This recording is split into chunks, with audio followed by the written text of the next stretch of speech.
ಅವರು ಯಾವುದೋ ಕಾನ್ವೊಕೇಷನ್ಗಳಿಗೆ ಯೂನಿವರ್ಸಿಟಿಗಳಿಗೆ ಹೋಗ್ತಕ್ಕಂಥ ಸಮಯ ನಿಗದಿ ಆಗಿದ್ದರೆ ಅಲ್ಲಿಗೆ ಬಂದರೆ ನಾವು ಪ್ರತಿಭಟನೆ ಮಾಡ್ತೀವಿ ಅಂತೇಳಿ ಮುಜುಗರ ಉಂಟು ಮಾಡಿ ಅವ್ರನ್ನ ರಾಜಭವನದಿಂದ ಹೊರಗೆ ಬರಲಿಕ್ಕೆ ಅವಕಾಶ ಕೊಡದೆ, ಹೌದು, ಮತ್ತು ರಾಜಭವನಕ್ಕೆ ನಾವು ನುಗ್ಗಿ ಇವ್ರನ್ನ ಶ್ರೀಲಂಕಾದಲ್ಲಿ ಮಾಡ್ದಂಗೆ ಮಾಡ್ತೀವಿ ಅಂತೇಳಿ ಬಾಂಗ್ಲಾದೇಶದಲ್ಲಿ ಈಗ ಕೋರ್ಟ್ ಆರ್ಡರ್ ಬಂತಲ್ಲ, ಕೋರ್ಟ್ ಆರ್ಡರಲ್ಲಿ ಎಷ್ಟು ಡೀಟೇಲ್ ಆಗಿದೆ ಅಂದರೆ 197 ಪೇಜ್ ಅಂತ. ಈಗ ಆಗಿದ್ರೆ ನ್ಯಾಯಾಲಯ ಕೊಡ್ತಲ್ಲ ತೀರ್ಪು. ಈಗ ಯಾರಿಗೆ ಚಪ್ಪಲಿ ಯಾರು ಹಾಕ್ತಾರೆ? ಗವರ್ನರ್ ಮೇಲೆ ಆಗ್ತದೆ. ಇವರು ಎಷ್ಟರ ಮಟ್ಟಿಗೆ ಗೌರವ ಇಟ್ಕೊಂಡಿದ್ದಾರೆ ನಮ್ಮ ಕಾನ್ಸ್ಟಿಟ್ಯೂಷನ್ ವ್ಯವಸ್ಥೆ ಮೇಲೆ. ಇದೆಲ್ಲ ಒಂದು ಭಾಗ ಇರಲಿ. ನನ್ನ ವಿಷಯದಲ್ಲಿ ನಾನು ನಾಡಿನ ಜನತೆಗೆ ಹೇಳ್ತೇನೆ, ನಾನು 2 ಬಾರಿ ಮುಖ್ಯಮಂತ್ರಿ ಆಗಿದ್ದು ಆಕಸ್ಮಿಕ. ನಾನು ಎಂದೂ ಸಹ ವೈಯಕ್ತಿಕವಾದಂಥ ಆಸೆ ಆಕಾಂಕ್ಷೆಗಳಿಗೋಸ್ಕರ ದುಡ್ಡು ಮಾಡಬೇಕು ಅಂತ ಹೋದವನು ಅಲ್ಲ. ನಾನು ಮುಂದೆ ಹೇಳ್ತೀನಿ ನಿಮ್ಮ ಕನಸಿನ ಕರ್ನಾಟಕದ ಬಗ್ಗೆ, ಕನಸಿನ ವಿಶ್ವಗುರು ಪ್ಲಸ್ ಕರ್ನಾಟಕದ ಕನಸು, ಇದ್ರ ಬಗ್ಗೆ ಚರ್ಚೆ ಮಾಡೋಣ. ಓಕೆ, ಶುರು ಮಾಡೋಣ. ಇದು ದಯವಿಟ್ಟು ಒಂದು ಹೇಳ್ತೇನೆ, ಇದು ಭಾಳ ವಿಷಯದ. ನಾಳೆ 11 ಗಂಟೆಗೆ ಒಂದು ಪ್ರೆಸ್ ಮೀಟ್ ಕರೆದಿದ್ದೇನೆ. ಈ ಸರ್ಕಾರದಲ್ಲಿ ಯಾವ ರೀತಿ ಕಳ್ಳ ಅಧಿಕಾರಿಗಳನ್ನು ಅವ್ರನ್ನ ಮುಂದಿಟ್ಕೊಂಡು ಯಾರ್ಯಾರನ್ನು, ಯಾಕೆಂದರೆ ಪ್ರಧಾನಮಂತ್ರಿಗಳ ಮೇಲೆ ಹೇಳ್ತಾರೆ ದ್ವೇಷದ ರಾಜಕಾರಣ, BJP ವಿರೋಧ ಪಕ್ಷಗಳನ್ನು ಬಗ್ಗಬಡಿಲಿಕ್ಕೆ ಅಧಿಕಾರ ದುರುಪಯೋಗ ಪದೇ ಪದೇ ಹೇಳ್ತಾ ಇದ್ದಾರೆ. ಸಿದ್ದರಾಮಯ್ಯನವರು ಏನು ಮಾಡ್ತಾ ಇದ್ದಾರೆ ಇಲ್ಲಿ? ಯಾರಿಗೆ ಕಳ್ಳ ಅಧಿಕಾರಿಗಳು? ನಾನು ಹಿಂದೆನೇ ಹೇಳಿದ್ದೀನಿ, 2015ರಲ್ಲೂ ಸಹ 13-14ರಲ್ಲಿ ಒಂದು ಮೈಸೂರು ರಸ್ತೆಯಲ್ಲಿ ಕೇರಳಗೆ ಹೋಗ್ತಾ ಇದೆ ಒಂದು ಬಸ್ಸು. ಒಬ್ಬ ಚಿನ್ನದ ವ್ಯಾಪಾರಿ, ಅವತ್ತಿನ ಮೈಸೂರಿನ IG ಮತ್ತು ಒಂದು 2-3 ಜನ ಅಧಿಕಾರಿಗಳು ಸೇರಿ ಒಂದು 3-4 ಕೋಟಿ ದುಡ್ಡನ್ನು ದರೋಡೆ ಮಾಡ್ತಾರೆ ಬಸ್ಸೊಳಗಿಂದ. ನಾನು ಅದನ್ನು ಅಸೆಂಬ್ಲಿ ಒಳಗೆ ಚರ್ಚೆ ಮಾಡಿದ್ದೀನಿ. ಸಿದ್ದರಾಮಯ್ಯವ್ರ ಸರ್ಕಾರದಲ್ಲಿ ಪ್ರೊಟೆಕ್ಷನ್ಗಳು ಹೆಂಗೆ ಕೊಟ್ಕೊಂಬಂದ್ರಿ? ಆ ಪ್ರಕರಣದಲ್ಲಿ ಯಾರಿಗೆ ಶಿಕ್ಷೆ ಕೊಟ್ರಿ? ಏನೇನು ನಡೀತದು? ಇವೆಲ್ಲ ಒಂದು ಇತಿಹಾಸಗಳಿದೆ. ಈಗೇನಾಗಿ ನಡೀತಿದೆ? ಈಗ ಸಾಯಿ ವೆಂಕಟೇಶ್ವರದು ಕುಮಾರಸ್ವಾಮಿಯನ್ನು ಹಿಡಿಲೇಬೇಕು ಅಂತ ಹೊರಟವರಲ್ಲ, ನಾಳೆ ಭಾಳ ಚೆನ್ನಾಗಿರುತ್ತೆ. ಓಕೆ ಸರ್, ವಿಶ್ವಗುರು ಭಾರತಕ್ಕೆ ಮಾಡೋಣಂತೆ. ಅದರಿಂದ ಇಲ್ಲಿ ನಾನು ದಯವಿಟ್ಟು ಯಾರೂ ನನ್ನ ಬಗ್ಗೆ ಅನುಮಾನ ಪಡಬೇಡಿ. ಓಕೆ, ಅಷ್ಟೇ. ಅನುಮಾನ ಯಾರೂ ಪಡಬೇಡಿ. ಬಹುಶಃ ಇವತ್ತು ನಮ್ಮ ರಾಜ್ಯ ಸರ್ಕಾರದ ಕೆಲವು ಮಂತ್ರಿಗಳು ಬಂದು ಅವರ ಕನಸಿನ ಕರ್ನಾಟಕದ ಬಗ್ಗೆನೂ ಚರ್ಚೆ ಮಾಡೋಗಿರ್ಬೋದು ಬೆಳಗ್ಗೆಯಿಂದ. ಅವರು ಅಧಿಕಾರದಲ್ಲಿ ಸುದೀರ್ಘವಾಗಿದ್ದು ಯಾವ್ಯಾವ ಬೆಂಗಳೂರು ನಗರದಲ್ಲಿ ಕನಸನ್ನು ನನಸು ಮಾಡಿದ್ದಾರೆ ನನ್ನ ಜನತೆಗೆ, ರಾಜ್ಯಕ್ಕೆ ಏನೇನು ಕನಸು ನನಸು ಮಾಡಿದ್ದಾರೆ, ಬಹುಶಃ ಈ 13 ತಿಂಗಳಲ್ಲಿ ನೋಡಿದ್ದೀರಿ, 15-16 ತಿಂಗಳಲ್ಲಿ. ಈಗ ಇದನ್ನು ಚರ್ಚೆ ಮಾಡೋಣ, ಅದು ಆಮೇಲೆ ಚರ್ಚೆ ಮಾಡ್ಕೊಂಡು ಬಿಟ್ಬಿಡೋಣ. ಒಂದು ಆ್ಯನಿಕ್ಡೋಟ್ ಹೇಳ್ಬಿಡ್ತೀನಿ ಶೆಟ್ರೆ, ಆಮೇಲೆ ನೀವು ಟೇಕ್ ಓವರ್ ಫ್ರಮ್ ದೇ. ಈಗ ತಾನೇ ನಾವು ಹಾಲ್ ಒಳಗಡೆ ಬರ್ತಿರುವಾಗ ಒಬ್ಬರು ಸೆಲ್ಫಿ ತಗೊಳಕ್ಕೆ ಬಂದರು ಕುಮಾರಸ್ವಾಮಿ ಅವ್ರ ಜೊತೆಗೆ.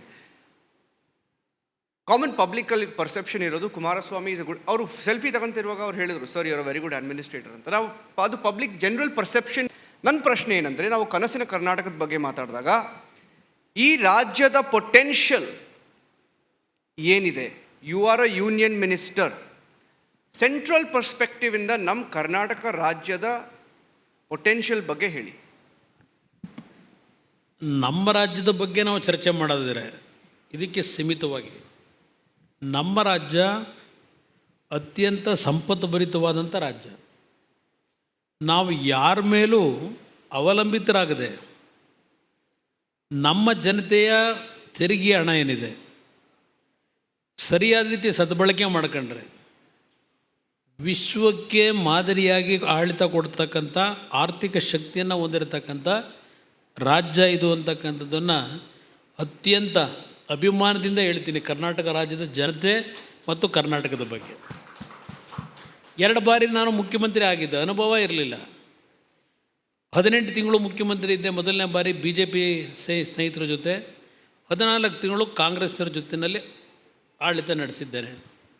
ಬಹುಶಃ ನನ್ನ 18 ತಿಂಗಳ ಆಡಳಿತದ ಬಗ್ಗೆ ಇವತ್ತು ಸಹ ಎಲ್ಲೇ ಹೋದರೂ, ಇವತ್ತೇನು ಈಗ ಅಲ್ಲೇ ಬಂದಾಗ ಹೇಳ್ತಿದ್ರಲ್ಲ ಗುಡ್ ಅಡ್ಮಿನಿಸ್ಟ್ರೇಟರ್ ಅಂತ ಹೇಳಿ, ಅವರ ಫ್ಯಾಮಿಲಿಗೆಲ್ಲ ಹೇಳ್ತಾ ಇದ್ರಲ್ಲ, ನನ್ನ ಹಲವಾರು ದೂರದೃಷ್ಟಿಯ ಯೋಜನೆಗಳೇನಿದೆ, ಭಾಳ ವಿಷಯ ಚರ್ಚೆ ಮಾಡಬಲ್ಲ. ಇವತ್ತು ಕರ್ನಾಟಕದ ಬಗ್ಗೆ ಹೇಳೋದಾದ್ರೆ ಆ 18 ತಿಂಗಳ ಕೆಲಸ. ಇವತ್ತು ಯಾವ ಈಗಿನ ಸರ್ಕಾರ ಅದೆಷ್ಟೋ 16-18 ಕಿಲೋಮೀಟ್ರು 19 ಕಿಲೋಮೀಟ್ರ್ ಇದೆ ಅಂಥದ್ದು ಟನಲ್ ರೋಡ್ ಮಾಡ್ತೀವಿ ಅಂತ ಈಗ ಹೇಳ್ತಾ ಇದ್ದಾರಲ್ಲ, 2006-7 ನಾನು ಮುಖ್ಯಮಂತ್ರಿ ಇದ್ದಾಗ ಮೀನ್ ಸ್ಕ್ವೇರ್ನಿಂದ ನಮ್ಮ ಹೆಬ್ಬಾಳ್ ಫ್ಲೈಓವರ್ವರೆಗೆ ಟನಲ್ ರೋಡ್ ಮಾಡ್ತಕ್ಕಂಥ ತೀರ್ಮಾನ ಟೆಂಡರು ಕರೆದಿದ್ದೆ. ಇದ್ದಿದ್ದು 18 ತಿಂಗಳು. ಟೆಂಡರ್ ಕರೆದು ಕೊರಿಯನ್ ಕಂಪನಿಯವರು ದುಡ್ಡು ಅವರೇ ಇನ್ವೆಸ್ಟ್ಮೆಂಟ್ ಮಾಡ್ತೀವಿ, ಎಲ್ಲ ಟೆಕ್ನಿಕಲಿ ಏನು ಬೇಕಿದೆ ಎಲ್ಲ ನಾವೇ ತರ್ತೀವಿ ಅಂತಕ್ಕಂಥದ್ದು ಒಂದು ತೀರ್ಮಾನಗಳಾಗಿತ್ತು. ನಮ್ಮ ಸರ್ಕಾರ ಹೋಯಿತು, ಅದು ಅಲ್ಲಿಗೆ ನಿಂತೋಯ್ತು. ಈಗ ಟನಲ್ ಬಗ್ಗೆ ಚರ್ಚೆ ಮಾಡ್ತಾ ಇದ್ದಾರೆ. ನಿಮ್ಮ ಕಾಲದಲ್ಲಿ ಆಗಿತ್ತು ಅವರದು? ನಿಮ್ಮ ಕಾಲದಲ್ಲಿ ಆಗಿತ್ತು. ನನ್ನ ಕಾಲದಲ್ಲಿ ಕ್ಲಿಯರ್ ಮಾಡಿದ್ದೆ. ಈಗ 50,000 ಕೋಟಿ ಎಲ್ಲ ಆಗ್ತಿದೆ ಅದು. ಈಗ ಅದು ಇಲ್ಲ 16,000 13,000 ಇಲ್ಲ 22,000 ಕೋಟಿಯನ್ನು ಹೇಳ್ಕೊಂಡಿದ್ದಾರೆ. ಯಾವುದೋ ಮೊನ್ನೆ ಒಂದು ಕ್ಯಾಬಿನೆಟ್ ತೀರ್ಮಾನ, ಅದು ಆಗೋದು ಇಲ್ಲ, ಅದು ಕಂಪ್ಯೂಟರ್ದಲ್ಲ, ಅದು ಪೇಪರ್ನಲ್ಲಿ ಇರುತ್ತೆ. ಓಕೆ. ಇನ್ನು ಔಟರ್ ಪೆರಿಫೆರಿಯಲ್ ರಿಂಗ್ ರೋಡು ನನ್ನ ಕಾಲದಲ್ಲಿ ಟೆಂಡರ್ ನೋಟಿಫಿಕೇಷನ್ ಮಾಡಿ ಇದು ಭೂಸ್ವಾಧೀನಕ್ಕೆ ಪ್ರಕ್ರಿಯೆಗೆಲ್ಲ ಪ್ರಿಲಿಮಿನರಿ ನೋಟಿಫಿಕೇಷನ್ ಮಾಡಿ 3,000 ಕೋಟಿ ವೆಚ್ಚದಲ್ಲಿ ಆ ಒಂದು ಔಟರ್ ಪೆರಿಫೆರಿಯಲ್ ರಿಂಗ್ ರೋಡನ್ನ ಮಾಡ್ತಕ್ಕಂಥ ತೀರ್ಮಾನಗಳು ಎಲ್ಲ ಆಗೋಯ್ತು. ಅವತ್ತು ಕೇಂದ್ರ ಸರ್ಕಾರದಲ್ಲಿ UPA ಸರ್ಕಾರ ಇದ್ದರು. ತಮಿಳುನಾಡಿನ ಬಾಲು ಅವರು ಅವತ್ತು ಸರ್ಫೇಸ್ ಟ್ರಾನ್ಸ್ಪೋರ್ಟ್ ಮಿನಿಸ್ಟ್ರು. ಅವ್ರ ಜೊತೆ ಚರ್ಚೆ ಮಾಡಿ ಕೇಂದ್ರ ಸರ್ಕಾರವು ನಮಗೆ ಅಸಿಸ್ಟ್ ಮಾಡಲಿಕ್ಕೂ ಅವರು ಒಪ್ಕೊಂಡ್ರು ಹಣ ಕೊಡಲಿಕ್ಕೆ. ಅವತ್ತು 3,000 ಕೋಟಿ ಇದ್ದಂಥ ಪ್ರಾಜೆಕ್ಟು 2007 ನನ್ನ ಅಧಿಕಾರ ಹೋಯಿತು. ಇವತ್ತು 2024ರಲ್ಲಿದ್ದೇವೆ. ಈಗ ಹೇಳ್ತಾ ಇದ್ದಾರೆ, ಇವತ್ತು ಯಾರೋ ಪ್ರೈವೇಟ್ನ ಇವ್ರನ್ನ ಕರೆದೇನೋ ಮಾಡ್ತೀವಿ ಅಂತೇಳಿ 29,000 ಕೋಟಿಗೆ ಹೋಗಿದೆ ಅದರ ಎಸ್ಟಿಮೇಟ್. ಈಗ 29,000 ಕೋಟಿ. 2ನೇ ಬಾರಿ ಮುಖ್ಯಮಂತ್ರಿ ಆದಾಗ ನಾನು 9,000 ಕೋಟಿ ಹಣ ಮೊದಲನೇ ಕಂತಿಟ್ಟು 4,000 ಕೋಟಿ ಲ್ಯಾಂಡ್ ಅಕ್ವಿಸಿಷನ್ಗೆ ಹಣ ಕ್ಯಾಬಿನೆಟ್ ಕೊಡ್ತಕ್ಕಂಥ ನಿರ್ಧಾರ ಮಾಡಿದ್ರೆ ದ ಗ್ರೇಟ್ ಪರಮೇಶ್ವರ್, ಇದನ್ನು ನೀವು ಯಾರು ಪ್ರಪೋಸಲ್ ಮಾಡೋದಕ್ಕೆ? ಬೆಂಗಳೂರು ನಗರದ ಇಲಾಖಾ ಮಂತ್ರಿ ನಾನು, ನೀವು ಇದಕ್ಕೆ ಇಂಟರ್ಫಿಯರ್ ಆಗಬೇಡಿ ಅಂದರು. ಇನ್ನು ಅವರು ಬದುಕಿದ್ದಾರೆ. ಯಾವ ರೀತಿ ನಡೆಸ್ಕೊಂಡ್ರು ಇವರು. ಅಲ್ಲಿ ನನ್ನ ಸರ್ಕಾರ ಇದ್ದಿದ್ದರೆ 2006-7 ಮುಂದುವರೆದಿದ್ದೀರಾ 20 ತಿಂಗಳು, ಮತ್ತೆ ಆ ಕೆಲಸ ಅವತ್ತೇ ಮುಗಿದೋಗೋದು. ಇನ್ನು ನಿಮ್ಮ ಮೆಟ್ರೋಗೆ ಬನ್ನಿ. ಮೊದಲನೆಯ 19 ಕಿಲೋಮೀಟ್ರು ಮೆಟ್ರೋಯ ಕಾಮಗಾರಿ ಪ್ರಾರಂಭ ಆಗಿದ್ದು ನಾನು ಮುಖ್ಯಮಂತ್ರಿ ಇದ್ದಾಗಲೇ. ನಾನು ಆ ಕಾಂಟ್ರಾಕ್ಟರ್ ಮುಖ ನೋಡಲಿಲ್ಲ. ನಮ್ಮ ಅಧಿಕಾರಿಗಳಿಗೆ ಹೇಳಿದೆ, ನೋಡಪ್ಪ, ನನಗೆ ಕಾಲಮಿತಿ ಒಳಗೆ ಗುಣಾತ್ಮಕವಾದಂಥ ರೀತಿಯಲ್ಲಿ ಕೆಲಸ ಆಗಬೇಕು. ಇದನ್ನು ಹೇಳಿ 2 ಸೆಕೆಂಡಲ್ಲಿ ಫೈಲ್ ಕ್ಲಿಯರ್ ಮಾಡಿ ಪ್ರಧಾನಮಂತ್ರಿಗಳಿಗೆ ಹೋಗಿ ಇನ್ವಿಟೇಷನ್ ಕೊಟ್ಟು ಅವ್ರು ಕರ್ಕೊಂಬಂದು ಫೌಂಡೇಶನ್ ಹಾಕಿಸ್ದೆ. ಆ 18 ತಿಂಗಳಲ್ಲಿ ಯಾವ ರೀತಿ ಕೆಲಸ ಮಾಡಿದ್ದೀವಿ ಅನ್ನೋದು. ಬೆಂಗಳೂರು ಸಿಟಿ ಒಳಗೆ ಯಾವ ನಮ್ಮ ರಾಜಕಾಲುವೆಗಳಿದೆಯಲ್ಲ, ಈಗೆಲ್ಲ ತಿಂದು ನುಗ್ತಾ ಇದ್ದಾರೆ. ಆ ರಾಜಕಾಲುವೆಗಳ ಮೇಲೆ 146 ಕಿಲೋಮೀಟ್ರು ಪಿಲ್ಲರ್ನ ರೈಸ್ ಮಾಡಿ, ರಾಜಕಾಲುವೆ ಮೇಲೆ ನಾವು ಎಲಿವೇಟೆಡ್ ರೋಡ್ ಮಾಡಿ 2 ವೀಲರ್ಸು ಮತ್ತು 4 ವೀಲರ್ಸ್ಗೆ ಸಂಚಾರಕ್ಕೆ ಅವಕಾಶ ಕೊಟ್ಟು ಈ ದಟ್ಟಣೆ ಕಡಿಮೆ ಮಾಡಬೇಕು ಅಂತೇಳಿ ಅದೊಂದು ಪ್ರಪೋಸಲ್ ರೆಡಿ ಮಾಡಿಸ್ದೆ 18 ತಿಂಗಳಲ್ಲಿ. ಅದು ಕೋಲ್ಡ್ ಸ್ಟೋರೇಜ್ಗೆ ಹೋಯಿತು.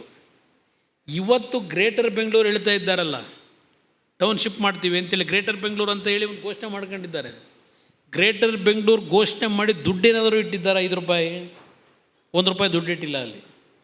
ನಾನು ಆ 18 ತಿಂಗಳಲ್ಲಿ 5 ಬೆಂಗಳೂರು ನಗರದ ಹೊರವಲಯದಲ್ಲಿ 5 ಭಾಗದಲ್ಲಿ 5 ಟೌನ್ಶಿಪ್ಗಳನ್ನು ಮಾಡಬೇಕು ಅಂತ ಮಾಡಿದ್ದೆ.